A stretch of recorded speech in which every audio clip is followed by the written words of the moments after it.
Hello बच्चों, कैसे आप सब।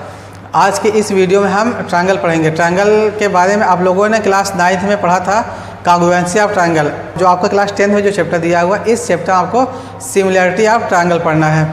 और देखिए, जो ट्रायंगल का डेफिनेशन होता है, इसके बारे में आप लोगों ने क्लास 9th में भी पढ़ा था, क्लास 8 में भी पढ़ा था। अब हम क्लास 10th में थोड़ा सा उसके बारे में हम इंट्रोड्यूस कर रहे हैं कि ये ट्रायंगल एक्चुअल में होता क्या है और इस ट्रायंगल का डेफिनेशन क्या है। इसके बाद फिर हम आएंगे टॉपिक पर, सिमिलर जो है, ठीक है। उसके बाद फिर आएंगे मेन टॉपिक पर। तो देखिए, सबसे पहले हम समझते हैं ट्रायंगल क्या है। ट्रायंगल एक्चुअली में होता क्या है कि कोई भी 3 साइड को मिला करके एक क्लोज फिगर बना दिया जाए तो उसे हम बोलते हैं ट्रायंगल। ट्रायंगल जैसा कि आप ऐसे देख सकते हो, यहाँ पर ये आपका एक ट्रायंगल, इसमें 3 साइड है, 1 2 3। इन तीनों साइड को मिला दिया और ये आपका क्या, तीनों तरफ से बंद है, कहीं से भी ओपन नहीं, तो इसे हम बोलेंगे ट्रायंगल, ठीक। अब देखिए, 3 साइड को मिला करके कोई ओपन फिगर भी बन सकता है। जैसे ये बना दिया हमने, ये बना दिया और एक ये हो गया, ये ओपन भी फिगर बन सकता है। लेकिन क्या होना चाहिए, इसमें क्लोज फिगर होना चाहिए। अब हम आते हैं इसके बाद जो है आपका सिमिलर फिगर। सिमिलर फिगर को समझते हैं। देखिए, आपने देखा होगा कि कहीं पर भी 2 सर्कल को, 2 रेक्टेंगल को, 2 स्क्वायर को या कुछ ऐसे चीज़ों को आप लोगों ने देखा होगा जो कि बिल्कुल देखने में एक ही जैसा लगता हो, ठीक, बल्कि साइज में छोटा बड़ा हो। अब जैसे देखिए, हमने 2 सर्कल बनाया, ये एक सर्कल हो गया, इसका रेडियस हमने माना R1 बराबर 5 सेंटीमीटर, ठीक। और जो दूसरा सर्कल बनाया हमने, इसका रेडियस माना हमने R2 बराबर 3 सेंटीमीटर। अब देखिए, दोनों देखने में तो एक दूसरे के एक ही जैसे लग रहे हैं, बस क्या साइज़ में छोटा बड़ा है, तो ये दोनों क्या हो जाएंगे, एक दूसरे के सिमिलर हो जाएंगे। वैसे ही अगर हम रेक्टेंगल बनाते हैं, मान लीजिए कि आपका एक रेक्टेंगल है, ये बड़ा सा है, ठीक है, और दूसरा रेक्टेंगल बना दिया हमने एक छोटा सा ये। अब देखिए, आपका ABCD PQRS, ये 2 रेक्टेंगल है। अब इन दोनों रेक्टेंगल को आप देखोगे, इसका साइज छोटा बड़ा है, लेकिन ये क्या है, एक दूसरे के सिमिलर, एक ही जैसा देखने में लग रहे हैं, तो ये भी क्या हो जाएगा, सिमिलर हो जाएगा, ठीक है। ऐसे ही हम 2 पॉलीगन को देख करके बता सकते हैं कि दोनों पॉलीगन एक दूसरे के सिमिलर है या नहीं। इस सिमिलरिटी को चेक करने के लिए 2 क्राइटेरिया दिया गया है, 2 नियम दिया गया है। उसमें पहला जो नियम है कि दोनों फिगर में सभी कोण, सभी एंगल इक्वल होना चाहिए। पहला, जैसे आपका ये रेक्टेंगल है, ये रेक्टेंगल है, इसका जितना भी एंगल है सब 90 डिग्री का है और इसका भी एंगल सब 90 डिग्री का है। एक तो ये हो गया, सभी एंगल इक्वल है। और दूसरा क्राइटेरिया ये होता है कि इससे करस्पॉन्डिंग साइड के रेशियोज इक्वल है। रेशियो इक्वल होने का ये मतलब हुआ कि अगर मान लिया हमने, आपका ये CD है 6 सेंटीमीटर, ठीक है, और ये है आपका 4 सेंटीमीटर, तो अगर CD 6 सेंटीमीटर तो AB आपका 6 सेंटीमीटर हो जाएगा, ये भी 4 सेंटीमीटर का हो जाएगा। ये आपका पहला ABCD हो गया। अब अगर हमने माना इसको 3 सेंटीमीटर, ये 3 सेंटीमीटर, ये 2 सेंटीमीटर, ये 2 सेंटीमीटर, ठीक है। अब इसके करस्पॉन्डिंग साइड का रेशियो हम देखते हैं, ठीक। इसमें देखिए, DC बटे SR इक्वल टू DC आपका 6 सेंटीमीटर, SR आपका 3 सेंटीमीटर, काट देंगे 2 मिल जाएगा, एक ये मिल गया रेशियो। अब दूसरा जो रेशियो है, अब जो दूसरा रेशियो है वो कितना, मान लिया आपने AD/PS। AD आपका 4, ये 2 है, इसको काट दिया, 2 मिल गया।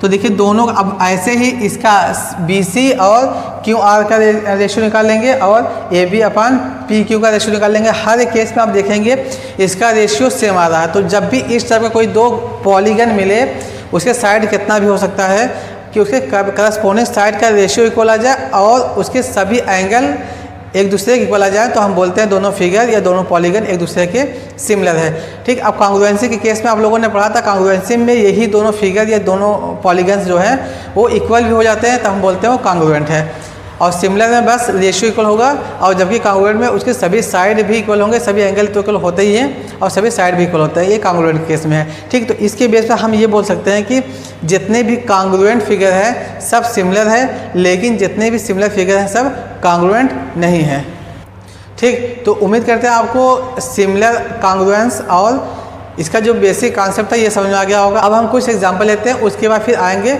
एक्सरसाइज 6.1 पर। जैसे देखिए, एग्जांपल फर्स्ट लिया हमने। हाँ, देखिए, हमने एक एग्जांपल लिया कि 2 पैरेललोग्राम दिया है, एक है आपका ABCD और दूसरा PQRS। अब देखिए, पहले में ये AD आपका 8 सेंटीमीटर है और इस दूसरे में PS बराबर 3 सेंटीमीटर है। और पहले वाले पैरेललोग्राम का AB जो साइड है वो 16 सेंटीमीटर है, दूसरे वाले का PQ 6 सेंटीमीटर। अब हमको ये चेक करना है कि ये दोनों फिगर सिमिलर है या नहीं है। ठीक है, तो हमने क्या बताया कि दोनों के करस्पॉन्डिंग साइड के रेशियो इक्वल होने चाहिए। सबसे पहले हम लेते हैं AD अपॉन AD ये लिया हमने, तो दूसरा PS लेना पड़ेगा हमको, या PS बराबर। अब AD आपका 8 है और PS कितना 3 है, एक ये हमको मिल गया। अब इसके बाद फिर दूसरा क्या, करस्पॉन्डिंग साइड की बात हो जाए, अगर हम इसमें AB लेते हैं, AB अपॉन इसका AB ले लिया, तो इसका भी बेस लेना पड़ेगा PQ। अब देखिए AB आपका 16 है और यहाँ पर ये 6 है, इसको काटेंगे 2 से तो हो जाएगा ये 8 दूना 16 और 3 दूना 6, ये 8/3 आ गया। क्योंकि देखिए ये पैरेललोग्राम है, वैसे ही जैसे ये हमने लिया है आपका DC अपॉन SR, ये भी हो जाएगा 8/3। और जो एक और बचा है क्या, हाँ BC अपॉन QR, ये भी हो जाएगा 8/3। अब देखिए सभी साइड के, इसके चारों साइड का रेशियो दोनों का रेशियो हमने निकाला, दोनों इक्वल आ गया। अब देखिए एंगल की बात करते हैं। खाली यहाँ पे एंगल A दिया है 60 डिग्री और इसमें एंगल P दिया है 60 डिग्री। ठीक, अब देखिए अगर ये 60 है, ये 60 है, हमको पता है किसी भी पैरेललोग्राम में अपोजिट एंगल इक्वल होते हैं, तो अगर ये 60 है तो ये भी 60 हो जाएगा, तो ये भी 60 हो जाएगा। ठीक है, और हमको पता है कि किसी भी कोई भी दो पैरेलल लाइन अगर होता है तो उसके अंदर इंटीरियर एंगल का सम 180 होता है। अगर ये 60 है तो ये हो जाएगा आपका 120 हो जाएगा, और ये भी क्या हो जाएगा 120 हो जाएगा। अब जब ये 120 है तो ये वाला भी 120 हो जाएगा, और यहाँ पर भी जो है 120 हो जाएगा ये भी। ठीक है, तो देखेंगे आप लोग चारों एंगल भी इक्वल है और चारों साइड का रेशियो भी इक्वल है, तब हम बोलेंगे कि जो आपका फिगर है क्या parallelogram ABCD is similar to parallelogram PQRS। ठीक है, तब हम बोलेंगे ये दोनों फिगर एक दूसरे के सिमिलर है। अब ये पॉलीगन में भी हो सकता है, सर्कल केस में हो सकता है, पेंटागन, हेक्सागन, किसी के भी केस में हो सकता है, लेकिन हमको किस में पढ़ना है, हमको बस ट्रायंगल के केस में यहाँ पर पढ़ना है।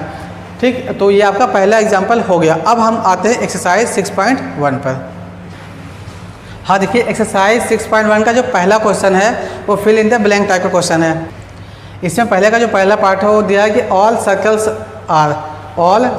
आर, जितने भी सर्कल होते हैं वो क्या होते हैं। हमने पहले बताया कि सब क्या होते हैं, सिमिलर होते हैं। तो हम, और इसमें दो ऑप्शन दिया हुआ है, कांग्रुएंस दिया, दूसरा सिमिलर, तो हम लिख देंगे इसमें सिमिलर होते हैं, सिमिलर पहला हो गया। अब दूसरे में क्या, ऑल स्क्वायर्स आर, जितने भी स्क्वायर्स होते हैं, हमने ऐसे पहले बताया कि स्क्वायर के सभी एंगल इक्वल होते हैं। जब सभी एंगल इक्वल हो गए तो अगर हम उसका रेशियो, उसके साइड का रेशियो निकालेंगे तो देखेंगे उसका रेशियो भी 100% इक्वल ही आना है, तो हम इसको बोल सकते हैं सिमिलर।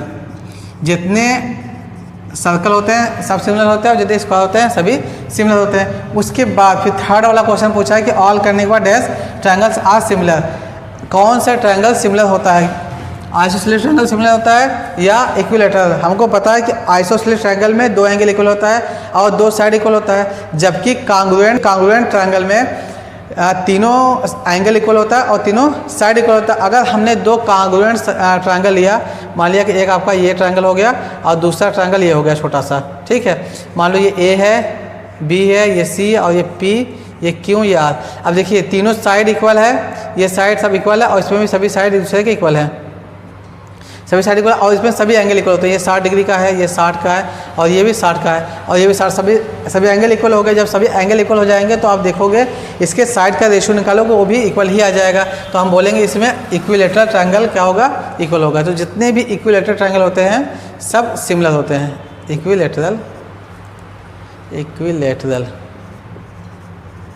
ठीक है, ट्रायंगल्स आर सिमिलर। अब इसके बाद जो चौथा वाला क्वेश्चन है, ये पहला हो गया, दूसरा हो गया, तीसरा हो गया। चौथे में देखिए, two polygons of the same number of sides are similar, दो पॉलीगन्स जिसके नंबर ऑफ साइड सेम हो वो क्या है, सिमिलर होंगे। कब होंगे, if their corresponding angles, angle की बात करेंगे तो एंगल क्या होना चाहिए, इक्वल होना चाहिए, ये हो गया। And be their corresponding sides, जो उसके करस्पॉन्डिंग साइड्स हैं वो क्या होंगे, प्रोपोर्शनल होना चाहिए, ये प्रोपोर्शनल होना चाहिए। तो ये आपका क्वेश्चन नंबर फर्स्ट जो था उसमें 4 पार्ट था, वो fill in the blank type का क्वेश्चन है, ये हो गया। अब हम क्वेश्चन नंबर सेकंड लेते हैं। हाँ देखिए, क्वेश्चन नंबर सेकंड में दिया है कि give 2 different examples of pairs of similar figure और दूसरा नॉन सिमिलर फिगर। हमको एग्जाम्पल्स क्वेश्चन नंबर सेकंड में बस 2 फिगर बताना है, क्वेश्चन नंबर सेकंड में हमको फिगर के बारे में बताना है, जो सिमिलर फिगर होंगे और 2 नॉन सिमिलर फिगर होंगे। ठीक है, अब जैसे सिमिलर फिगर की अगर हम बात करते हैं, देखिए सिमिलर फिगर में कोई सा भी आ सकता है। आप क्या काम करो, 2 ठो सर्कल ले लो, ठीक, दोनों का रेडियस अलग अलग करके, तो ये सिमिलर हो जाएगा। या 2 स्क्वायर ले सकते हैं, इस टाइप का कोई भी 2 सिमिलर फिगर आपको बता देना है। और वैसे नॉन सिमिलर फिगर की अगर हम बात करते हैं तो नॉन सिमिलर फिगर में आप लोग कोई सा भी, मान लिया कि हमने एक ले लिया कोई एक क्वाड्रिलेटरल जो इस टाइप का है, और दूसरा हमने ले लिया रेक्टेंगल ले लिया या स्क्वायर ले लिया, ठीक है, दोनों सिमिलर नहीं है, बल्कि जबकि साइड सबका जो साइड है सब अलग, 4 साइड इसमें भी है, 4 साइड इसमें भी है, लेकिन दोनों सिमिलर नहीं है। बस हमको इसमें एग्जांपल लेकर ही बताना था, ये हो गया। अब जो तीसरा क्वेश्चन है इसमें हमको देखना है कि state whether the following quadrilaterals are similar or not. हमको ये बताना है कि ये जो दोनों क्वाड्रिलेटरल है ये सिमिलर है या नहीं है, ठीक है। अब सिमिलरिटी के लिए जो क्राइटेरिया था हमने बताया था कि 2 क्राइटेरिया था, पहला उसके सभी एंगल इक्वल होना चाहिए, और दूसरा क्या है, उसके करस्पॉन्डिंग साइड का रेशियो इक्वल होना चाहिए, ये 2 चीज़ होना चाहिए। अब इसमें देखिए ये जो बना हुआ आपका स्क्वायर बना है, क्योंकि इसके सभी एंगल 90 डिग्री के हैं आपका, इसमें सभी साइड इक्वल है। ये आपका है रोम्बस। अब देखिए दोनों में क्या डिफरेंट है। अब देखिए रोम्बस में 1.5 इसका साइड है और इसमें 3 है। अगर हम इसको डिवाइड करके देखते हैं तो मिलेगा 1/2। इसके सभी करस्पॉन्डिंग साइड का जो रेशियो आएगा अगर हम निकालेंगे तो देखिए, मान लिया हमने PQ अपान AB निकाला, PQ आपका 1.5 है अपान 3 है, यहाँ से हटाएंगे पॉइंट हटाएंगे तो ये 0 हो जाएगा, 15/30। इसको काटेंगे तो मिल जाएगा हमको 1/2 मिल जाएगा, 1/2। जैसे आपको PQ अपान AB मिला वैसे सभी साइड का रेशियो 1/2 ही मिलेगा। इसका मतलब क्या हुआ, इन दोनों क्वाड्रिलेटरल में सभी साइड का रेशियो इक्वल दिया है, लेकिन इसका जो एंगल है रोम्बस के केस में सभी एंगल 90 डिग्री का नहीं होता, जबकि स्क्वायर के केस में सभी एंगल 90 डिग्री का होता है। तो इसमें एंगल इक्वल नहीं है, इसीलिए हम बोलेंगे ये दोनों फिगर एक दूसरे के सिमिलर नहीं है, ठीक है। तो उम्मीद करते हैं आपको ये जो एक्सरसाइज 6.1 था ये बहुत अच्छे समझ में आ गया होगा। आज के इस वीडियो में बस इतना ही। अगर आप लोग मेरे चैनल पर नए हैं तो आप सबसे रिक्वेस्ट है कि आप लोग मेरे चैनल को सब्सक्राइब करिए, मेरे वीडियो को लाइक करिए और अपने दोस्तों को भी शेयर करिए। अब हम मिलेंगे नेक्स्ट वीडियो में एक्सरसाइज 6.2 लेकर के, तब तक के लिए बाय बाय, टेक केयर।